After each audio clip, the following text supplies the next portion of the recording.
चौपट फुलणारा असा आपला ते पोह्याचा पापड आहे, बघू शकता. चला तर आपण असं चौपट फुलणारा असा आहे ना पोह्याचा पापड बघणार आहोत. त्यासाठी तर मी अर्धा किलो पोहे घेतलेले आहेत.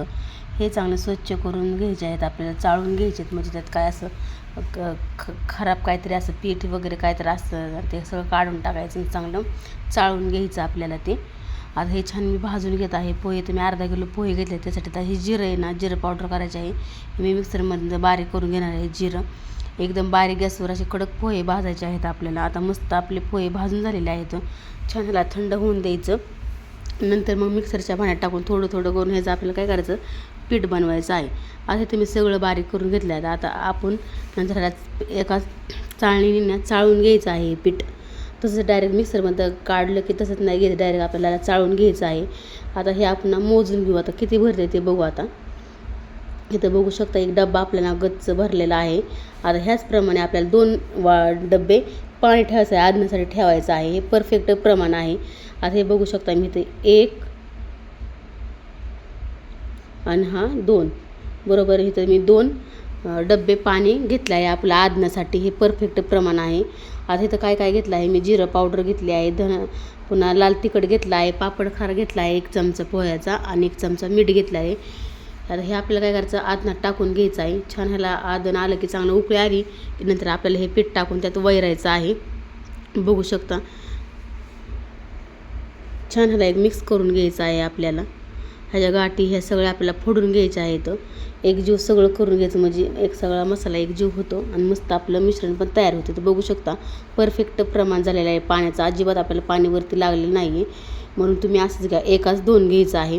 आता हे छान आपल्याला चांगलं परतू घेऊन ह्याला आपल्याला एक वाफ काढून घ्यायची आहे चांगली.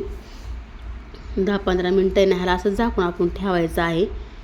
चांगलं परतून घेईना तेवढं आपली पापडी चांगली खुसखुशीत आणि खमंग आणि फुगती पण. त्यामुळे ना चिरटत पण नाही आहे. त्यामुळे हे प्रोसिजर लक्ष देऊन करून घ्यायचे आहे आपल्याला. आता मी इथं 20 ते 25 मिनटं चांगलं आपल्याला ह्याला वाफ देऊन घेतलेली आहे. आता बघू शकता मस्त आपली वाफ झालेली आहे. आता एका ताटामध्ये काढून ना आपल्याला चांगलं ह्याला मळू घ्यायचं आहे. आता हे तर मी एक कॉटनचा वल्ला कपडा घेतलेला आहे, त्यात आपल्याला हे मिश्रण टाकलं आहे आणि ह्या कपड्याने आपल्याला चांगलं असं गरम आहे तोपर्यंत चांगलं मळू घ्यायचं आहे. म्हणजे एकदम मऊसर आपलं पीठ तयार होतं. प्लॅस्टिकचा कागद घ्यायचा नाही. शक्यतो कसं असं प्लॅस्टिकचा वास लागतो, त्यामुळं प्लॅस्टिकचा घ्यायचं नाही. आपलं असं कॉटनचा घ्यायचा आणि छान असं मळू घ्यायचं. आता हे छान आपलं मळून झालेलं आहे. आता मी इथं ह्याला ना आता टेरेसवर आले आहे. आता इथं मस्त आपण अशी गोळी बनवायची आणि छान असं बघू शकता किती छान आपला पापड झालेला आहे. कलर तर खूप छान आलेला आहे, बघू शकता. इथं एक पेपर घ्यायचा आणि त्या पेपरावरती आपल्याला गोळी ठेवायची आणि ते पुरीच्या मिश्रणाने आपल्याला चांगलं प्रेस करून घ्यायचे आहे. नुसतं हलक्या हाताने प्रेस केलं तरी छान आपला पापड ना अलगद तयार होतो. मग तुम्हाला छोटे मोठे तुमच्या आकाराप्रमाणे पापड तुम्ही करू शकता. आता इथं छान बघू शकता किती मस्त कलर आलेला आहे एकदम. आता छान मी असेच सगळे तुम्हाला ना पापड करून दाखवते आहे. ह्या पद्धतीने तुम्ही नक्की करून बघा. तुमचे पण पापड खूप छान होत आहेत आणि वर्षभर आपले पापड हे टिकतात. आणि ह्याला 2 उन्हात चांगलं कडक एकदम होतं. त्याला 2 दिवस चांगलं कडक उन्हात ना आपल्याला ह्याला वाळून घ्यायचं आहे.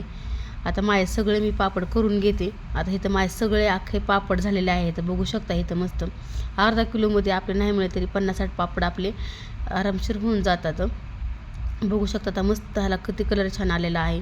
एकदम कुरकुरीत असे चांगले कडक वाळलेले आहेत. आता मी तुम्हाला तोडून वाळून हे काय तळून पण दाखवते. वाळून दाखवले, आता तळून दाखवते, बघू शकता. आता किती मस्त चौपट असे फुलतात पापड. आवडलं तर लाईक शेअर सबस्क्राईब करत जा. आणि कोण नवीन चॅनलवर आलेले असेल त्या ताईंनी पण चॅनल सबस्क्राईब करत जा. आणि असेच माझे वाळवण्याचे पदार्थ तुम्हाला दाखवत जाईल. इथं बघू शकता एकदम पांढरा शुभ्र असा पापड झालेला आहे आपला आणि खाताना तितकं खुसखुशीत खमंग लागतो पापड. चला तर मग असेच छानशी रेसिपी घेऊन भेटू पुढच्या व्हिडिओमध्ये. आवडलं तर लाईक शेअर सबस्क्राईब करत जावा आणि छान कमेंट करत जावा. कसा वाटला पोह्याचा पापड नक्की कमेंट करून सांगा. चौपट फुलणारा असा आपला पोह्याचा पापड. 4-5 पापड तळले तर आपली एक ताटभर गच्च भरून जातं. इतकं छान होतात हे पापड. पापड खारले टाकायचंच नाही आहे. थोडासा 1 चमचाच पापड खार टाकायचा आणि 1 चमचाच मिठाचा टाकायचा. एवढ्यात बरोबर आपले प्रमाण आहे. आता मी तुम्हाला एक तोडून पण दाखवते कसे झाले आहेत आपले पापड. एकदम कुरकुरीत आणि खुसखुशीत. बघू शकता कसा पापड झाला आहे आपला. एकदम असा चौपट फुलणारा पापड झालेला आहे. मी तुम्हाला एक तोडून पण दाखवते आता पापड. बघू शकता आता. चला भेटू पुढच्या व्हिडिओमध्ये.